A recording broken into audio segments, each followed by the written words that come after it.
Good day. This is Lateesha with Soul Spread Wisdom, and today I am talking about or sharing with you some ideas relating to the natural law of causation.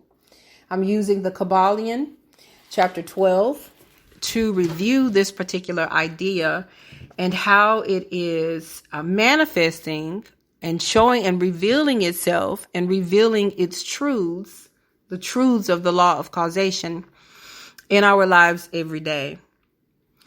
So I want to just begin by reading one of the axioms as it relates to causation from the Kabbalion. And it says, every cause has its effect. Every effect has its cause.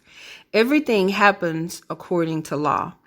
Chance is but a name for the law, not recognized. There are many planes of causation, but nothing escapes the law. So I am 46 years old, and I have been just going through a lot of introspection.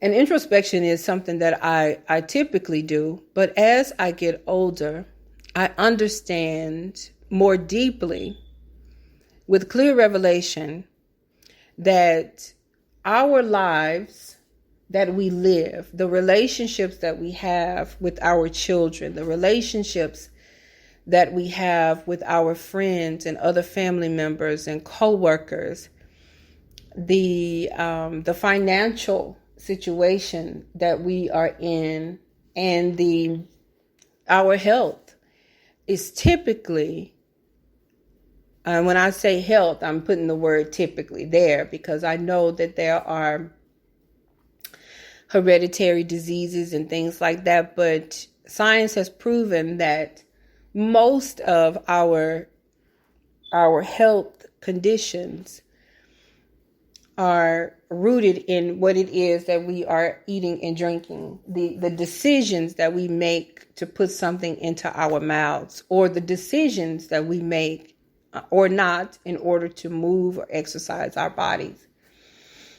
So with this revelation, I look to this idea of causation, and we can say beyond a shadow of a doubt that there is no chance that is involved in what it is that has been manifested in our lives.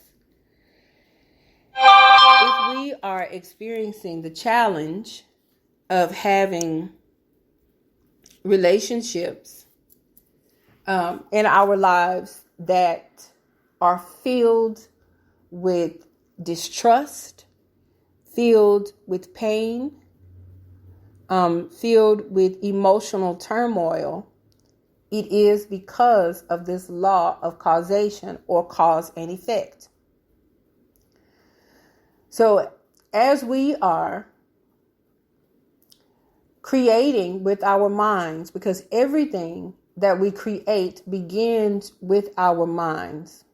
Everything that has ever been created has been created from thought and mind. And it is because that we allowed our minds, we're talking about having a relationship that is filled with pain and turmoil and drama. It is bearing fruit. It is the effect of the cause. It is the effect of how we have been thinking, how we have allowed ourselves to think about other people, and how those relationships, the value that we have placed on those relationships. Because as we know, science has taught us that energy is neither lost nor destroyed. So the energy that is sent towards a thing, whatever it may be, a person or a thing, whether it be, if we send an energy of kindness and trust and love towards those around us, it will bear fruit of kindness and trust and love. If we switch our minds, if we are those who are very scorpionic by nature, and lower vibrating at that. It is very normal for scorpionic people with a lot of scorpionic or Pluto or 8th house placements to have a lot of distrust and sometimes competitiveness, vengeful thoughts towards people. And that energy emanates out in our environment and is the cause of the relationships that we draw in that are filled with distrust, filled with vengefulness, filled with lots of drama and pain. But when we take responsibility for our thoughts as we are creating our own realities, then the effects that we will produce will be fruit of love and kindness and tenderness that we have worked intentionally. When we want to produce another effect in our lives, nobody is producing it but us. Nobody on the outside of us is producing the effects or the fruit that are coming into our lives.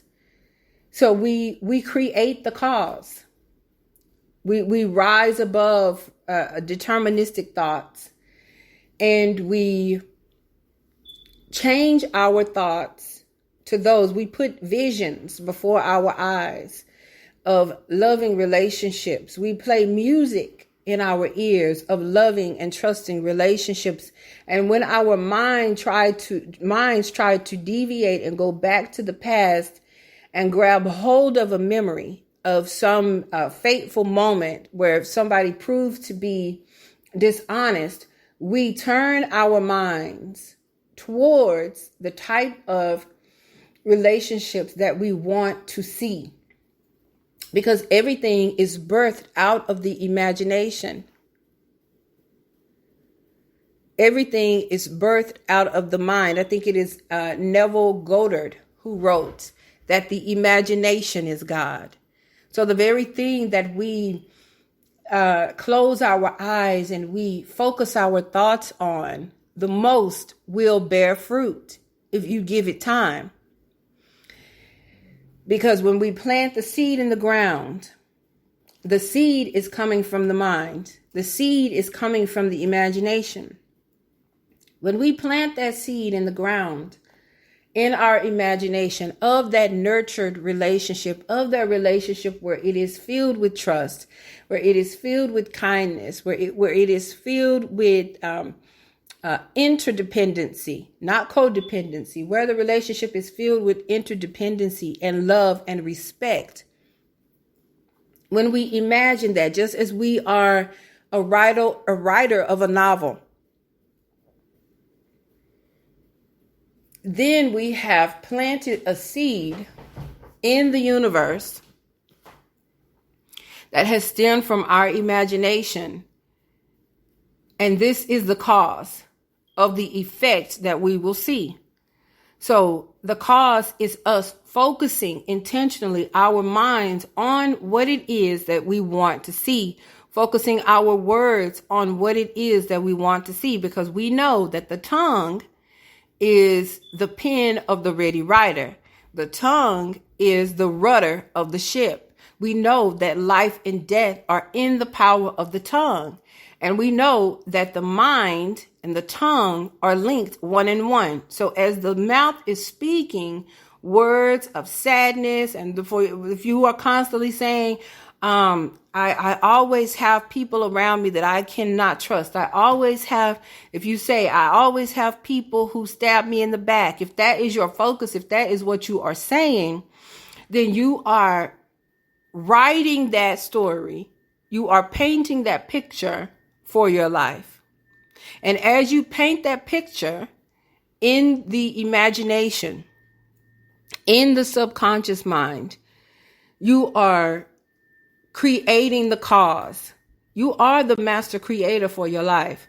So the cause, when you do manifest that relationship that is filled with distrust, and it is filled with hurt, and it is filled with pain, and it is filled with confusion, it is because you have planted that seed and watered that seed over and over again. So the effect, following the cause, the effect is you have given birth to yet another relationship that is filled with distrust and pain and backstabbing and drama and confusion.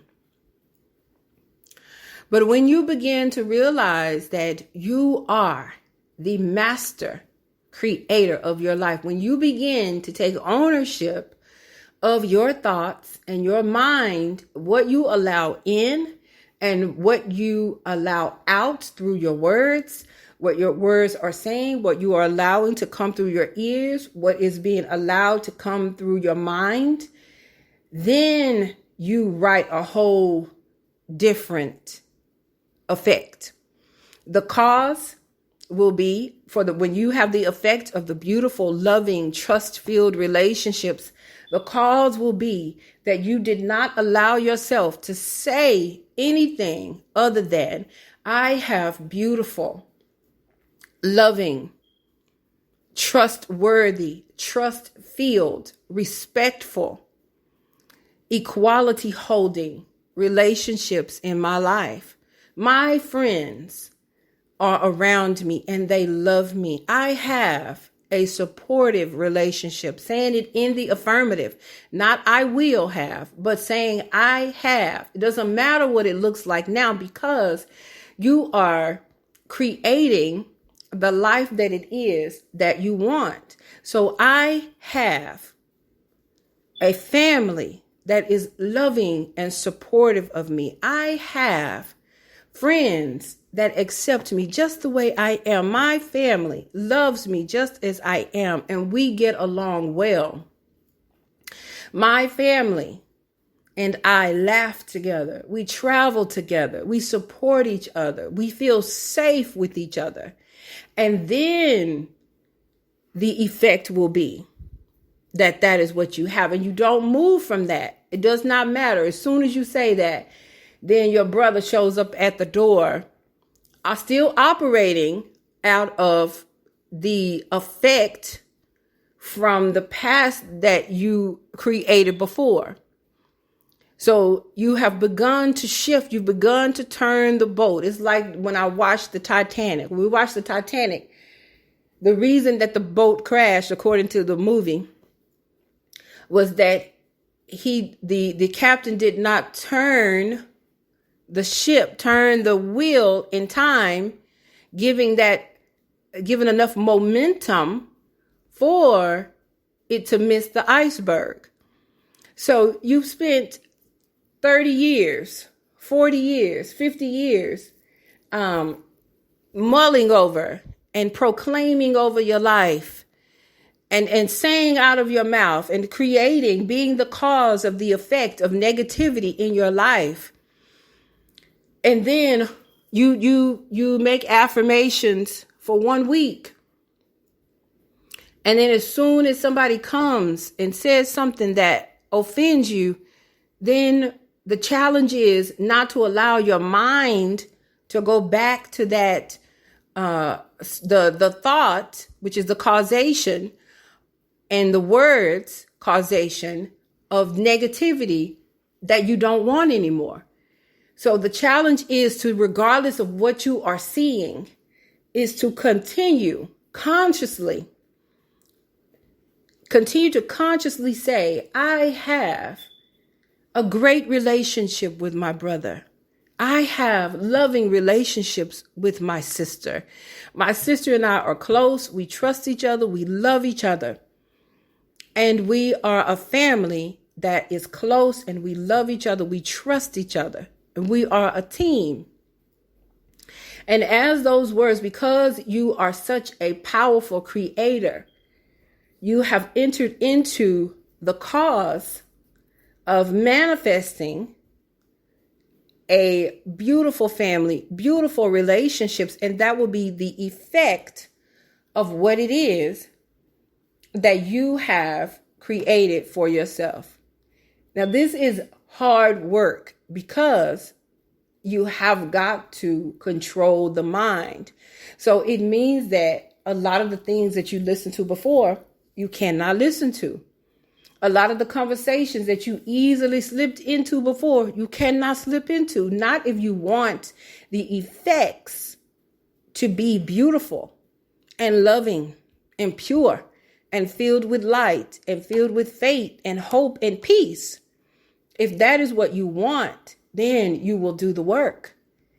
If you are okay with having the drama, the pain, and sulking in the dark and the the energy of loneliness and being a victim of life, then you will allow your mind to say whatever, do whatever, go wherever. Because when you do, it will take you wherever. You will be slave to your mind. You will be victim to your mind. But if you begin to understand this power of causation, then you understand that you hold the keys and the power of cause and effect in your own life. I'm going to read from page 84 of the Kabbalion. This is paragraph 3.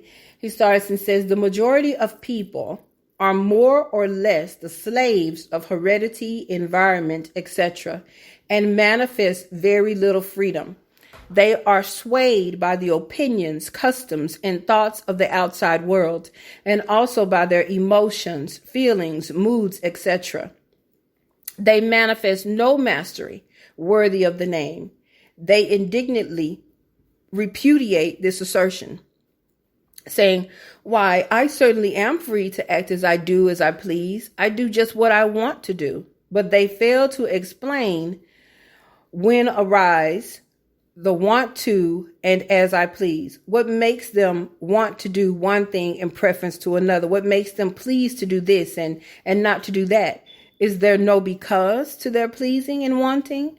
The master can change these pleases and wants into others at the opposite end of the mental pole. He is able to will instead of to will because some feeling, mood, emotion, or environmental suggestion arises a tendency or desire within him to so do. So our willpower supersedes. It is our willpower that supersedes any external environmental causes or feelings or moods that may come up.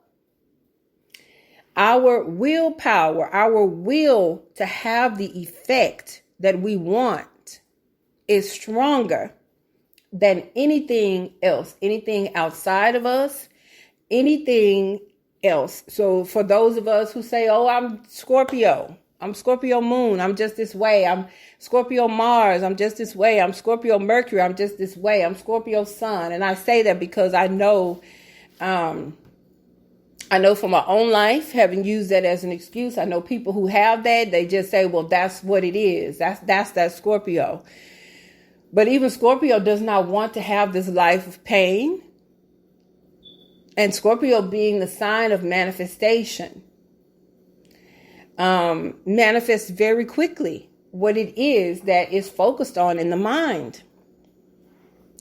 And not just Scorpio. We're talking 8th house people. We're talking about people who have Pluto conjunct the Sun, Pluto conjunct Mercury, Pluto making any kind of aspect to any personal planets or insensitive areas of the chart. 1st house, 4th house, 7th, 8th, 10th house, so forth. So, and not just that, but regardless of what it is, or whatever the sign may be, I'm saying Scorpio, but that does not let anybody off the hook.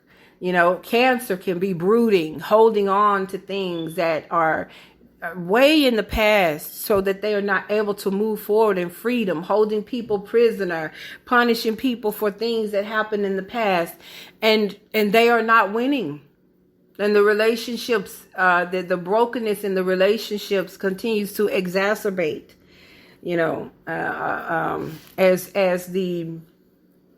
as the mind is constantly feeding feeding the negativity, as opposed to feeding the mind light and love and healing and hope and energy in mind and in action and in deed.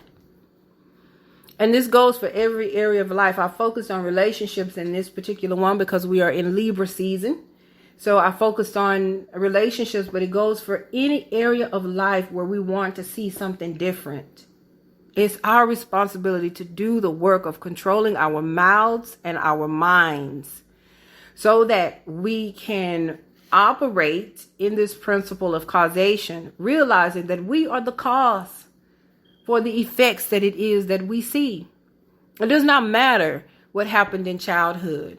My mama, she wasn't there. My daddy, he wasn't there. They did this. They said this. He wasn't this. She wasn't that. So that's the reason that I am like this. No, ma'am. No, sir. We cannot operate with that excuse another day.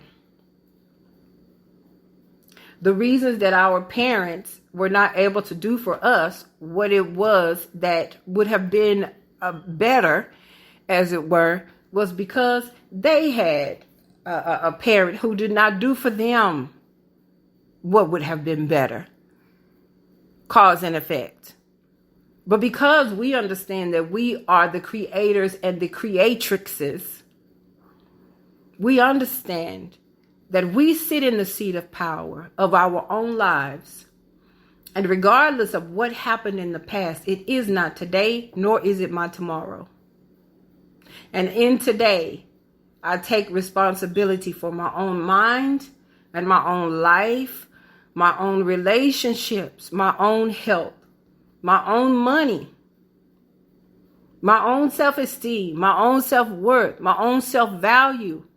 I take responsibility for it. It is no one else's responsibility, be it dead or alive. Be it mama, daddy, sister, brother, or whoever it might be. My life, whether it is filled with joy and promise and hope and success and abundance and prosperity and wealth, is my responsibility. I sit in the seat of power. And as long as I control my mind, then I will have the effect of what it is that I want to see. It's up to me. It's up to you. One last thing. I was looking at Lisa Nichols, the great motivational speaker. A year ago, she was celebrating 20 years of having her business motivating the masses. And on her show, you can see she has her son, Jaylani, who she would talk about year after year as she was working on the business and speaking motivationally to people all over the world.